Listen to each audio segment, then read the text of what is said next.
This is not gonna be a Nintendo sent this out for me and I'm just gonna give you my honest reaction. No, fuck that shit. This is a real thing, this is a real deal.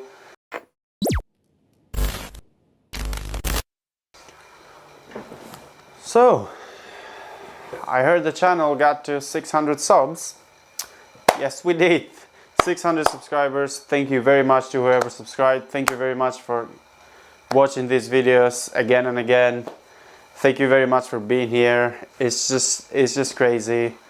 So the goal for the end of the year is 1,000 subs. I don't know if we can do it, but if you enjoy these videos, if you like what you're watching, please subscribe. Please hit that little button over there, subscribe. Today we have a Nintendo Switch. I know this is a bit different for what we usually do. I paid money for this myself. It was my decision to buy this. This is not gonna be a Nintendo sent this out for me and I'm just gonna give you my honest reaction. No, fuck that shit. This is a real thing, this is a real deal. This is completely honest. I paid my own money for that. And oh boy, do I have things to say. First of all, I do like it. That's why I bought it. Thank you very much. But I have a few issues with it. And then, first of all, I'm going to say the things that I like, then the things that I don't like. So, first of all, this is a Nintendo Switch Lite that recently came out. This costs around £200. You can find various deals with a game on it, which I would recommend because games are ridiculously expensive, which we are going to talk about that later on the video. Things I like is it's so comfortable to play with. I would recommend a case as well because it will make it even more comfortable. I like all the games they are for. You can play classic games, Mario Kart, you can play Smash Bros, you can play all kinds of games. There are like very good indie games that you can find on. I'm not going to go into detail about like technical specifications because I don't think they're that important when it comes to these types of consoles, because this is a console that you can take with you anywhere and that's the point of it. So me saying that it has a screen resolution this, screen resolution that, processor, all that, I don't think that matters that much. The buttons feel comfortable enough, very comfortable. They have that clicky, forgot where my mic was. They have that clicky feel to it. They're really comfortable to hold with. The screen I think is perfect. Like I don't think it should be any bigger. The speakers are not that good. The speakers are not loud at all. That's a bit of a problem. There only comes a 32GB version. It does get a micro SD card if you want to expand more, which you probably should if you want to have more games on it. Overall, I think it's a very good console for someone who travels a lot, for someone who's on the road, and then you know you can have your games with it and all kinds of stuff. This doesn't connect to the TV like the normal Switch does, but I don't think that's a problem because the games that you can play on the TV are like not so many of them anyway, and then the other games you don't really want to play on the TV because the resolution will be really different because they are made for like a small console like this, so you shouldn't expect any high-end graphics. I love my indie games. You can find some like cheap ones on the Nintendo store. Keep that in mind again with the games because we will talk about it later.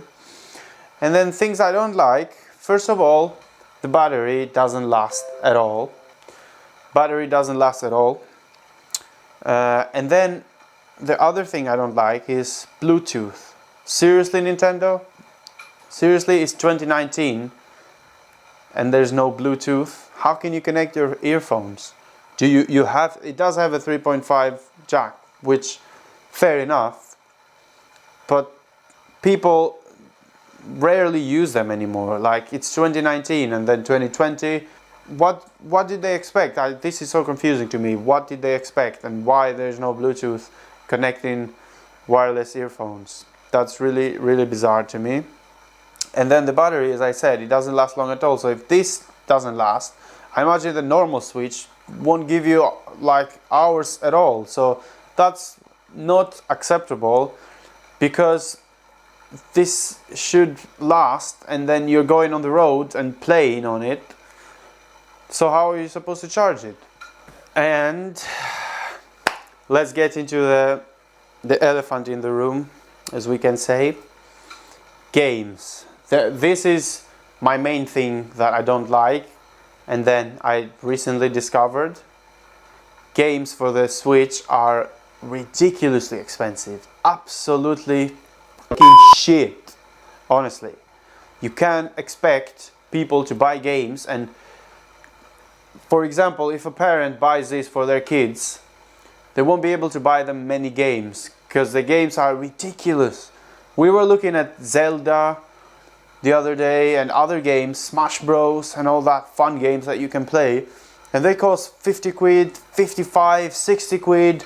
So the only viable option, as far as I can see, is trading your old games and then getting something else back, because otherwise you're not able to. It's so expensive. Like, I don't get it. So that's why I think Google Stadia will be a huge thing when it comes out next month. It will be a huge thing, because the video games are heading into the same direction as the movies and the cinema and the TV shows. Streaming is the only viable option, because people will not and should not pay that much for games. Now, I get it, it's a game, it takes a long time. It takes a long time to make it, yes, but the movies and the music industry and they were in the same situation that games are right now. They used to cost a ton of money until streaming came out, and then you pay a subscription and you have a lot of movies, shows, music, whatever, Spotify, Netflix, all that, everyone. So this is ridiculous. And one thing that I don't like for the Switch is that how much the games cost. Like, I have Mario Kart 8, which I bought with the Switch, and then I bought Dark Souls Remastered because I like that game and I want to play it on the go. And that was £35, right? I get it that it's a remastered, okay, but it's a fucking 10-year-old game. It came out in 2011. Like, £35, seriously? Or the other thing that I see, I keep going on about games now, but it's just so frustrating. Like, FIFA 18, they're still selling it for like 25 quid. Like, seriously, £25 for a 2-year-old game that no one plays. Why would you even get that? Seriously, why would you get it? FIFA 18, where you can get FIFA 20 that came out like now. This is so confusing, and I don't get it why it's happening. And video games, as in physical, will become a niche thing for collectors only, and then the masses, like the average person, will stop buying video games because of this reason. And I'll be fucking glad to shit on their fucking graves, because this is ridiculous. Final thoughts. Is it worth buying it? Yes, it is. It has a few issues. I think you can get past them. There's so many cool games. I got this teal looking color. There's gray and yellow as well you can get. I would recommend a case. I would recommend a carrier case as well. A screen protector, because it is a touch screen as well, which I didn't say earlier. So yeah, this is my honest review about the Nintendo Switch Lite that I paid my own fucking money for. Thank you very much for watching this video. This was a bit weird and different than what I usually do. It's gonna happen from time to time for items that I do like and I do enjoy and use. Thank you very much for watching this video. Leave a like if you enjoyed it, subscribe if you already haven't, leave a comment and tell me what you think about the Switch and if you would get it. And I will see you guys in the next one.